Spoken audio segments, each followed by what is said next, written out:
క్రైస్తవులు సినిమా చూడొచ్చా? దీనికి ఆన్సర్ తెలుసుకుందాం. మీరు క్రిస్టియన్ అయ్యండి దేవుని ప్రాణంగా ప్రేమిస్తే ఈ వీడియోని పూర్తిగా చూడండి. And the answer is no. ఎందుకంటే కీర్తనలు ఒకటి ప్రకారంగా దుష్టుల ఆలోచన చెప్పున నడువక, పాపుల మార్గముని నిలువక, అపహాస్యతలు కూర్చుండ చోట కూర్చుండక. మరియు పేతురు భక్తుడు గారు ఎలా అంటారు, మనము పోకిరి చేష్టలు, దురాశలు, మద్యపానాలు, అల్లరితో కూడిన ఆట పాటలు, అన్య జనుల ఇష్టం నెరవేర్చుటకు గతించిన కాలమే చాలును అంటారు. దీన్ని ఒక్కసారి మీరు తీసి చదవండి.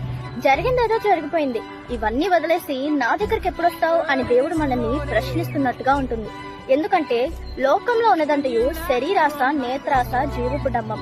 అవి తండ్రి వల్ల పుట్టినవి కావు, మరి ఎవరి వల్ల పుట్టిందో మీకే బాగా తెలుసు.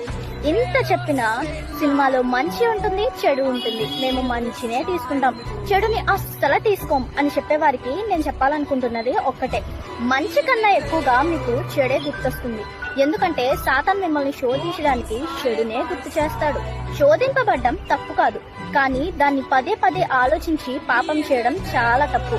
శోధించబడకుండా జాగ్రత్త పడండి. మరి ఇక మీదట మీరు సినిమా చూడరన్న నమ్మకం నాకుంది. మరి